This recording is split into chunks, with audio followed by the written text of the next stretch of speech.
अब जो इलेक्शंस अपने 5th फेज में आ चुकी है तो धीरे धीरे सबकी निगाहें बस 4 जून के इंतजार में टिकी हुई है कि कब ये घोषणा होगी कि हमारा अगला प्रधानमंत्री कौन है। जहां पीएम मोदी और अपोजिशन में आए दिन इस बात को लेकर झगड़े देखने को मिले हैं, वहीं हर लीडर अपनी ओर से लोगों को रिझाने की कोशिश कर रहे हैं और इसमें एक स्टेप पीएम मोदी ने भी उठाया है। हाल ही में उनके दिए एक इंटरव्यू ने काफी सुर्खियां बटोर ली है, जब उन्होंने कह दिया कि वे इंडिया के लोगों में सीज्ड पूरे ब्लैक मनी को वापस से बांटना चाहते हैं। जी हाँ, आपने सही सुना। हालांकि जो अमाउंट पीएम मोदी ने बताया है उसको गलत ठहराते हुए इस मामले में अपने व्यूज लेकर सुप्रीम कोर्ट के सीनियर एडवोकेट विकास पहवा मौजूद है और इस मामले में कौन से लॉज शायद पीएम मोदी लेकर मौजूद हो सकते हैं पर एक रोशनी डालते हुए सीनियर एडवोकेट विकास ने क्या कहा है, आगे देखते हैं। इन सबसे पहले चलिए एक नजर डाल देते हैं कि आखिर पीएम मोदी ने अपने इस चर्चित इंटरव्यू में कहा क्या है। इंडिया टुडे ग्रुप को दिए इंटरव्यू में पीएम मोदी ने कहा है कि कैसे सेंट्रल एजेंसीज लाइक ईडी द्वारा जब्त इलीगल प्रॉपर्टीज ब्लैक मनी में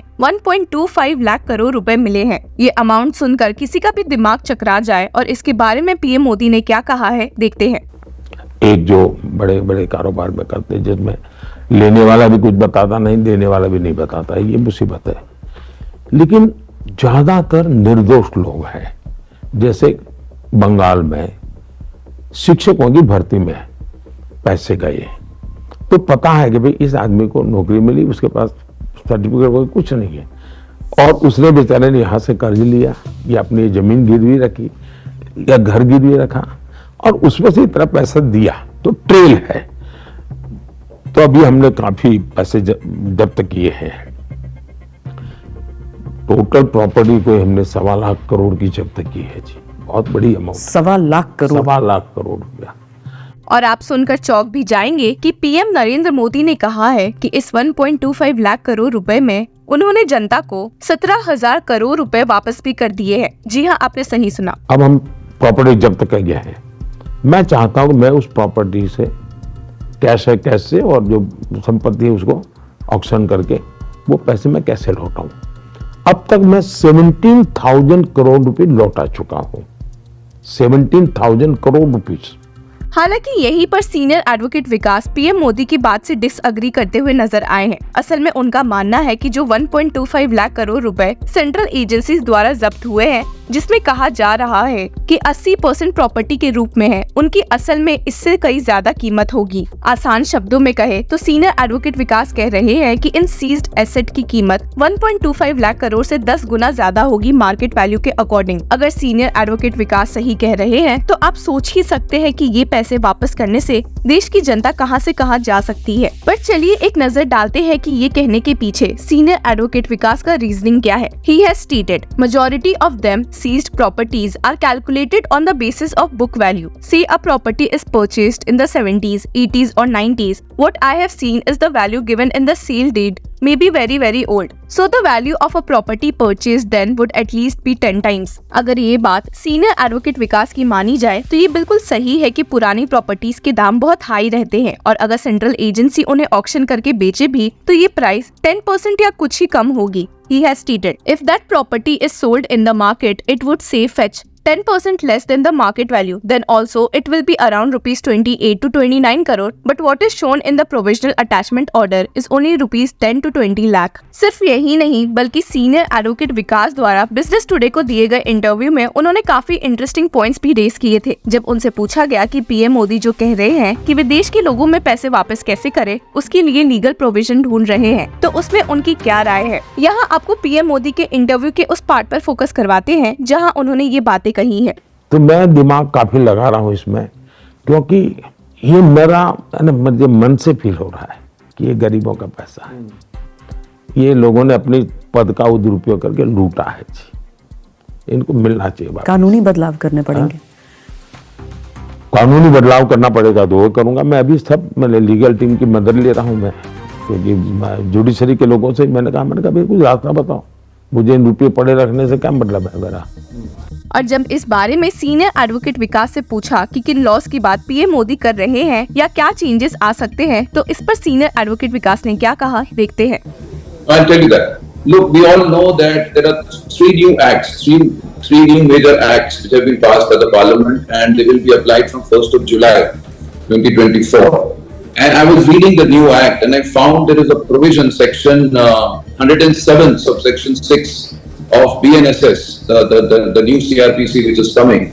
There is a provision of attachment of property in all cases. You'll be surprised that it is not confined only in ED cases.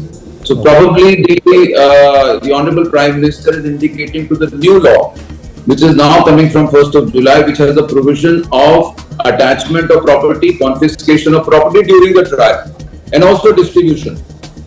So all three things which are in the Money Laundering Act, subject to the conclusion of trial. In the new act, there is a provision that if the judge is satisfied and prima facie the judge has a view and also the material to show that there are reasonable ground to believe that the person is guilty of an offence, then the property can be given to the aggrieved party.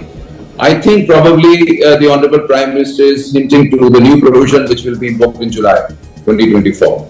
हालांकि यहाँ पर अपनी चिंता जताते हुए senior advocate Vikas ने कहा है कि जब तक एक ट्रायल खत्म नहीं हो जाता तब तक प्रॉपर्टी अटैच करने का सिस्टम रखना ही नहीं चाहिए, क्योंकि ये बहुत ही रिस्की साबित होगा। अगर प्रॉपर्टी अटैच करके नीडी में बांट दी जाए और ट्रायल खत्म होने के बाद पता चले कि अक्यूज्ड सच्चा था। According to enforcement directorate data as of January 31, 2023, the amount of money where provisional attachment orders were issued was rupees 1,15,350 crore, of which confiscations worth only rupees 36.23 crore happened under PMLA। Senior advocate Vikas ने यहाँ पर इन new laws के regarding में कहा है कि I think this is a grey area. When the new act comes, the constitutional validity of some of the provisions will have to be tested in the court of law। एक और मुसीबत जो courts face कर सकते हैं PMLA cases और उन cases में जहां अटैचमेंट ऑफ प्रॉपर्टी होती है के बारे में सीनियर एडवोकेट विकास ने कहते हुए लोगों को समझाने की कोशिश की है। That money laundering trial and the trial in the scheduled offence, they have to be tried in the court of law, and both of them have to be tried, and both are intertwined.